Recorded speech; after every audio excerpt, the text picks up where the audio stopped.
there's nothing better than in 2023, we have the ability to really be able to see what the truth is. We have the ability to be able to see what the truth is. Nothing better. Because we have body cams for the police. We have surveillance footage from all of these different cameras. We even got ring cams. On our houses to see you guys slip and fall when you leave out of your place, right? And the problem with society is that our laws and the ways in which we govern ourselves haven't really fully caught up with the way in which we've used the technology effectively to be able to expose what it is that we're exposing. And that has come at no better time than what it is that we see and happening with Michael Irvin. Now, Michael Irvin, for those of you that don't know, is a Hall of Fame football player. Hall of Famer. Unblemished. Never got into no trouble, whether when he was a football player, and didn't even get into trouble when he's a football analyst. Was supposed to be in Phoenix in order to be able to cover the Super Bowl. And no sooner than him actually checking into his Marriott hotel, he found himself at the forefront of an accusation that then is being exposed on these cameras. So I'm going to play two different videos for y'all in this situation, because I think that we need to start highlighting and advocating for holding these people accountable with the false allegations. And when we're able to prove that they have false allegations, I think that these people should have to suffer the same consequences on the other side of the conversation that the person that they're alleging would have had to suffer. If you falsely claim and it's proven that you falsely claim for somebody that had raped you, I think that you should have to do the same sentence that they should have had to do. If you filed the lawsuit in order to extract somebody for money and they prove that you fraudulently filed that lawsuit, I think you should have to pay whatever it is to that person that they would have had to pay for you as a result of it. And not only pain and suffering, punitive damages to go along with it. And then we can cut out all of this BS and all of this nonsense so that we can start updating the laws to better reflect the technology that we're using in order to expose it. So I'm going to play this original surveillance footage, right? I'm reading super chat shortly. Thank you to you guys for continuing to hold me down. Thank you to you guys. So this is silent. There is no sound. But what you see right here, and the lawyer in the second video is actually going to narrate this much more effectively than I can. But I just want to show y'all with color exactly what's going on, right? And so Michael Irvin is over and to the right. And this is only a 5-minute video, right? So Michael Irvin is the guy over here to the right, right? And you see him just chilling. He's walking around.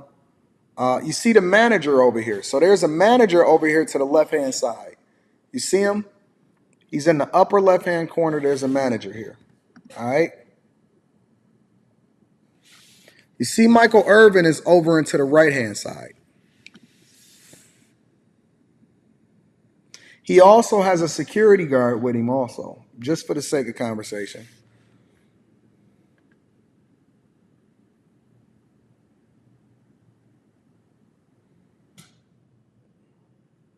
Now, that person that you see down in the bottom left-hand corner is the woman that ultimately was the person that accused him of the sexual misconduct, aka sexual assault, which then got him removed from the coverage of the Super Bowl and then put his career in jeopardy. And more important, his reputation, because you don't even know what opportunities would have came along in your lifetime as a result of you continuing to be a person that's above board and doing your job awesome. But this woman that's walking down at the bottom, she's walking over. Now, as the lawyer had pointed out, it was no reason for her to go outside the pillar in order to be able to have a conversation with Michael Irvin. It was no reason for her to even come into his presence at all. She was supposed to be going into the restaurant, which the doorway was to the left-hand side, not outside of the pillars, okay?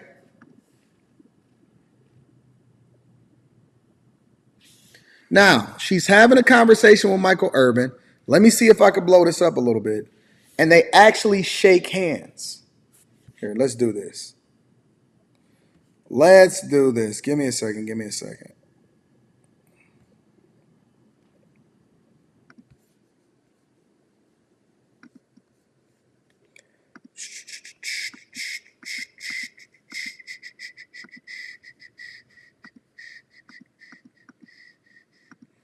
Let's blow this up.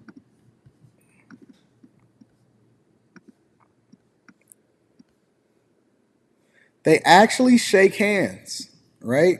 They're right here. This is where they're at right here. Right to my right, where I'm having this conversation with you guys. This is where they're having a conversation. Now, they tried to paint him out to be drunk. You see him shake hands? They're talking, they're chilling, they're having a conversation. They back up, they become more visible for the camera. They chilling. Obviously, he's coherent. You don't see him stumbling. You don't see him drunk. They have a little bit of distance behind them. They're friendly. They're just relaxing. Now, keep in mind, ladies and gentlemen, keep in mind, there's a manager right here. Over to my right, there's a manager. You see the manager paying attention to what's going on? You see the setup? There's a manager that is sitting right to my right that is in cahoots with this woman that is having a conversation with Michael Irvin, standing right outside the door, right around the pillar, seeing what's going on and paying attention to what's happening to her. All right? You see him with his hands like this? Meanwhile, Michael Irvin and her is having a cordial conversation. Nothing is happening. They've been talking for an extended period of time.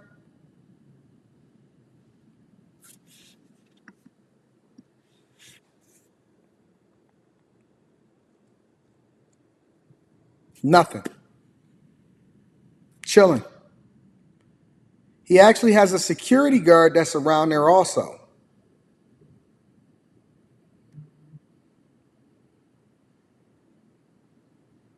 Shake hands.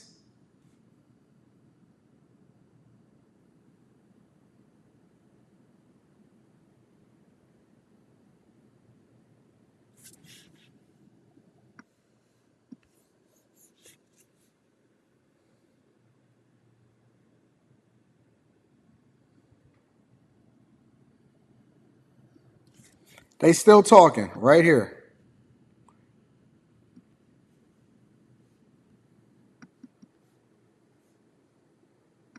They shook hands and then they went their separate ways. Now she's going back into the restaurant. Pay attention to what's happening right here, y'all. She's going around and she's going back into the restaurant. Nothing happened. Literally, nothing happened. Now she shook hands and she's going around into the restaurant. Now watch this. Catch the manager. They connect because he was watching out of the side of his eye. Now watch what they do. Walking out together right here. See them? Kicking it. And then they went, and the first thing that they did was they called the NFL, and then they made a false. Now look, Michael Irvin is just chilling. He chilling. He got his security guards. He getting ready to go, who knows, over to dinner. They say specifically, he said, and he got a security guard with him, specifically that he said that he did not want to drink at all because he had to make sure that he got up early in order to go and do his football thing in order to make sure that he was prepared for the Super Bowl and to cover the Super Bowl. Nothing happened at all. He's recently refiled his $100 million lawsuit. He had to file it in a certain state in order to be able to get this footage to get released, in which his lawyer then released it to the general public. Now, I don't really know if I need to show anything more than that. Specifically, I don't know if I need to show anything more than this in order to illustrate my point. But what I'm going to do now is just kind of scrub through what his attorney was saying and why this was so important for us to be able to highlight and have a conversation. I'm taking you out to Dallas. Got escorted out of the hotel the next night at about 10 p.m., as you can see. Let's go to things to watch for in this video. First thing, right out of the gate, it's not even on the slide, is you're going to see Michael, as I described before, in the back talking to these eyewitnesses that many folks have interviewed. He's more grabby and touchy-feely and in close proximity to them than he ever will be with the complaining witness. When you see the complaining employee come out for the first time in the video, where she's going makes no sense if she's not trying to intercept Mr. Irvin. She clearly has no reason to be walking where she's walking as part of her job duties. It's pretty clear she's making a line of sight over to Michael to talk to Michael. In the back, there's clearly, there were two employees that were together. There's going to be a man in a vest you're going to see throughout the video. This man, I think, is very, very important to this case. He's clearly in the back talking to the complaining witness before she comes out. And he comes around and posts up and watches her come up to talk to Michael. When he sees her with Michael, he does a weird move. He does this. He's going to bend over and clap his hands 3 times. You can draw your own conclusion. I think it shows he was either happy or he was upset that she was talking to Michael. He lingers at the bar, leering at the complaining employee throughout most of her conversation with Michael. You'll see him, he's very angry. When you first watch the video, I know you'll miss this guy. That's why I'm going to give you a few opportunities. He talks to a man in a gray shirt who appears to be security personnel. You'll see a gray shirted man circling the whole time who's clearly security for the hotel. Now, the security guy was around Michael the entire time and also substantiated that Michael never did anything inappropriate, never was drunk, never touched her, never got out of line, and never even raised his voice. When the conversation ends, the complaining employee looks very happy. She does a little kick at the end, a little kind of a sachet, you'll see. It's kind of an odd gesture. And she continues talking to Michael like back over her shoulder, like happily as she's leaving, and she seems to be in a very good mood until this man in the vest, you'll see, comes up to her and grabs her. And he's very aggressive, and he just starts ripping her. Like he makes her walk out with him, and you can see him over his shoulder. He's obviously agitated and being very visibly upset with her. Thank y'all for the super chats, reading them throughout the show. The security guard that lingers in a gray shirt lingers in conversation, and one of the other Renaissance employees with him then goes and takes a selfie with Michael. Now remember, these are all Renaissance employees that are right on the scene, that see and can hear what's happening, and they just act like nothing's happened. And then watch the witness's body language as she leaves. The last thing, what we don't see. I only have one angle of this interaction with Michael and the complaining employee. It's going to be clear there's going to be many others, and I'm hoping at some point I get those from Marriott, and of course I'll share them with you. We don't have still the tape on what the complaining employee or Michael were doing before this tape starts.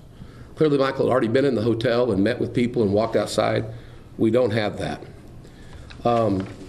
So with that, I'll give you quickly the status of the case. Many of you, I won't say incorrectly reported, but said, we dismissed the federal court case. That is true. We did what's called a Rule 41 procedure.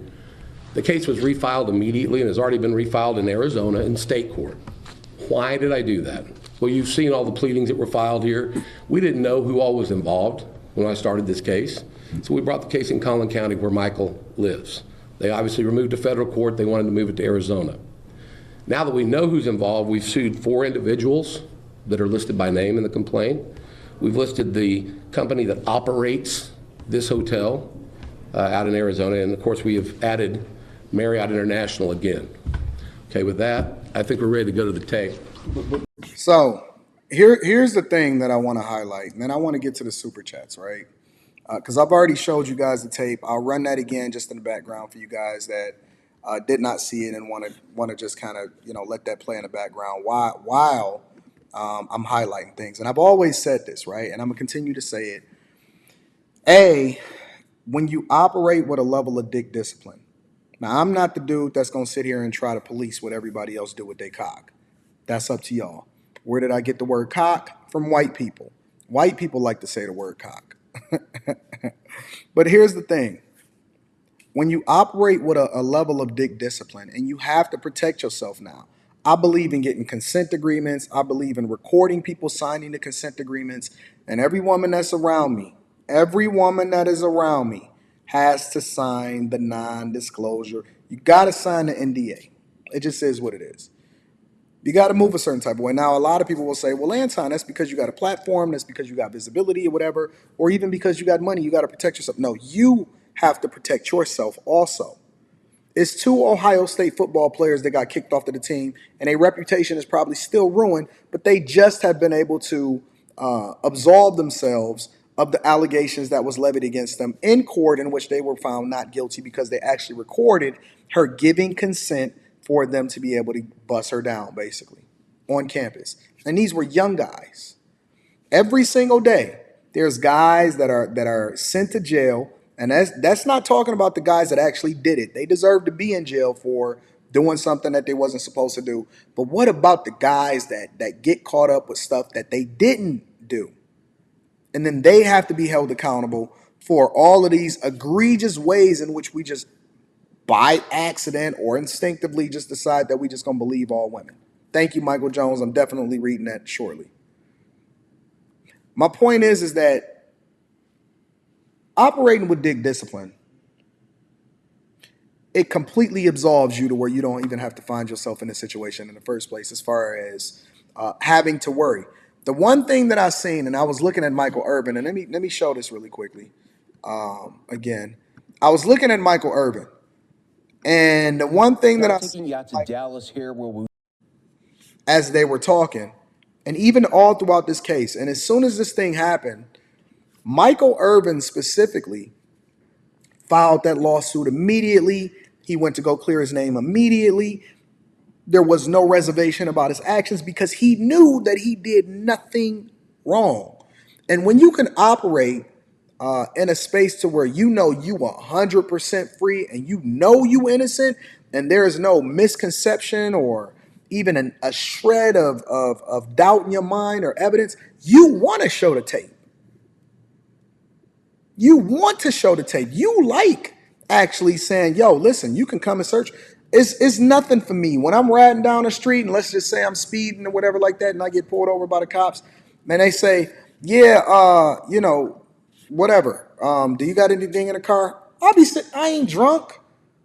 I got my license, registration, insurance. Cool. If you want to give me a ticket, I'll own that. I'll get it thrown out, pay the fine or whatever like that, get the points removed or whatever, so on, whatever we got to do. But when you're not moving like a person that's trying to find a reason in which you shouldn't have got arrested, and oh, they didn't read my Miranda right. I don't care about that, because having dick discipline gives you the confidence to be able to kind of stick your chest out and just have a regular conversation because you're not worried about any of the other stuff that come along with it. I proudly wear on my chest, yo, I'm a father. I've been married for 20 years or whatever like this. This is how it is that you have a successful relationship, because I don't worry about any of this other stuff or skeletons in my closet coming out. Oh my Jesus, whatever. Because you move with that level of confidence. That's what dick discipline does for you, right? It ain't about policing you. It's about putting you in a position where you can stand here like Michael Irvin did and say, yo, we coming for you because there's no reason in the world. We the example of the person that's being mistreated because definitively I did nothing wrong. Definitively I did nothing wrong. And you move like that. But let's get to that other side, right? Here's the other part of the conversation. The other side of the conversation is, at what point, and ladies, I need y'all on this one. I need y'all on this one, ladies. At what point are we going to start holding women accountable? Like, honestly, in real life. At what point are we going to start holding women accountable in the way that they're supposed to be held accountable for trying to ruin and possibly already messing up the money from somebody else's life that should have never been in this conversation in the first place. She's supposed to be doing whatever hotel job she's supposed to be doing. The manager helped to set them up because they already know that all you need is a woman in order to say something that's going to get a man, especially a dude that looked like Michael Irvin, a strong black man that also has a level of notoriety and some money. And it's nothing to make an accusation. And let me tell you what they used to do. They used to finesse so that they can try to get a payout. Hopefully, and this is what they do. They try to sue you. And then in the suing, what happens is they hope that you just settle out of court because it's going to cost you more in order to fight the case and the possibility of losing. So you might as well settle out of court, and then that's what they tell you.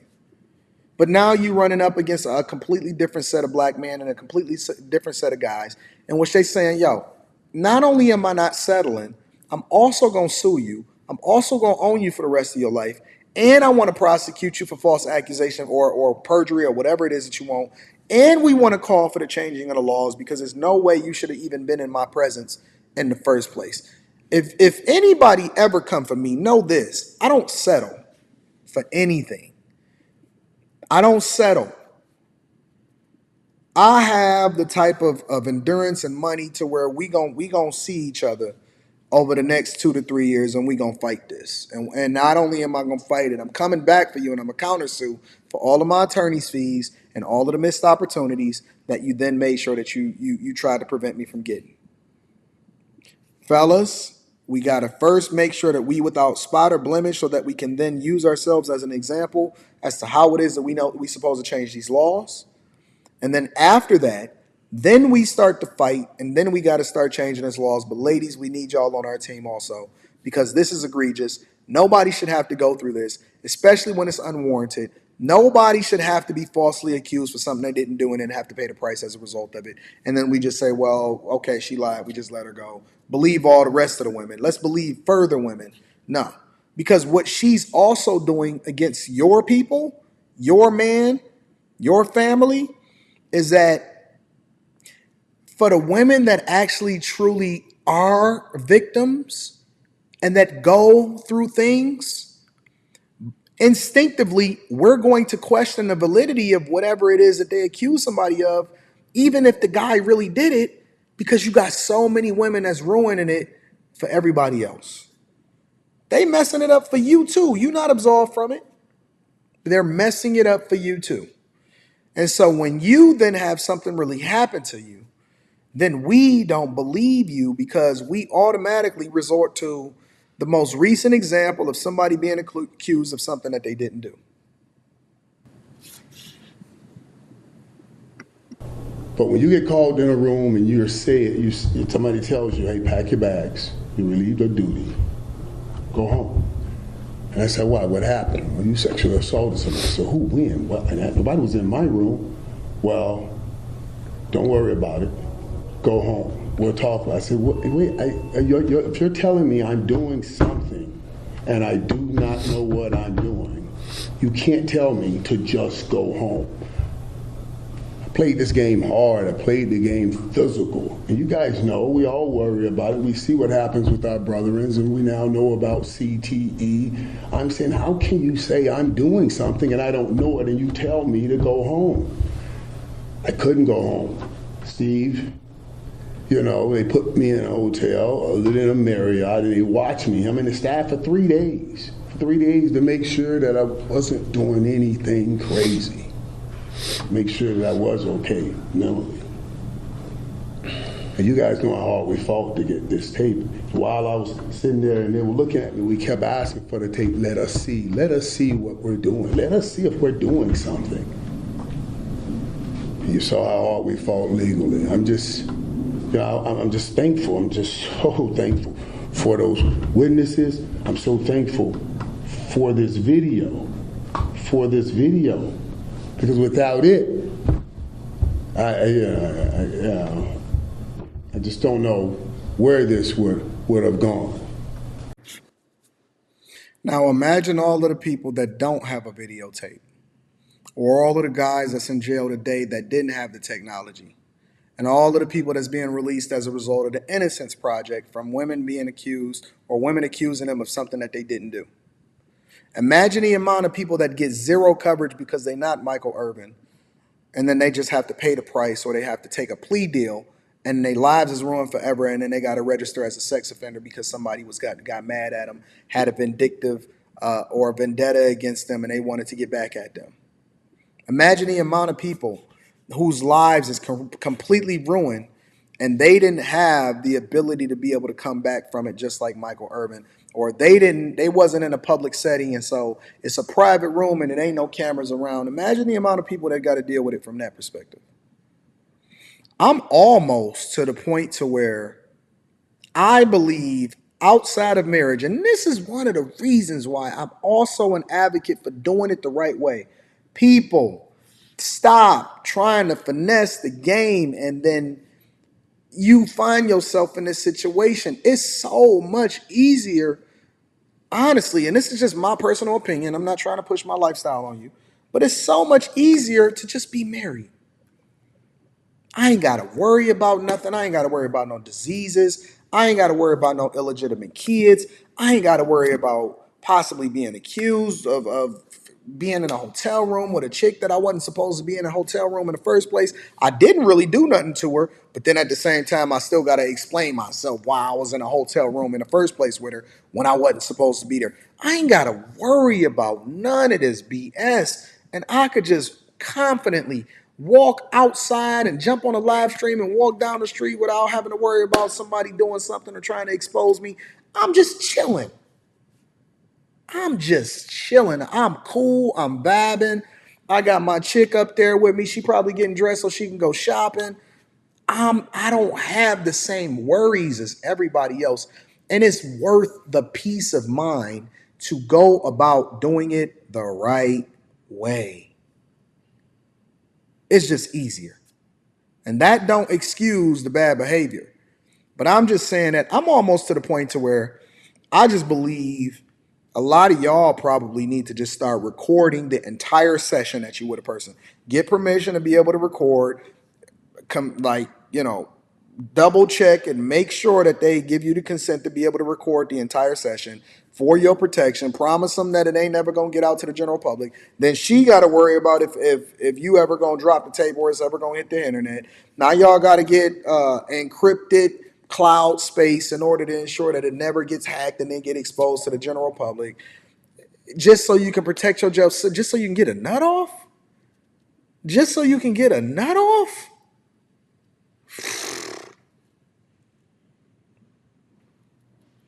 This don't seem worth it to me.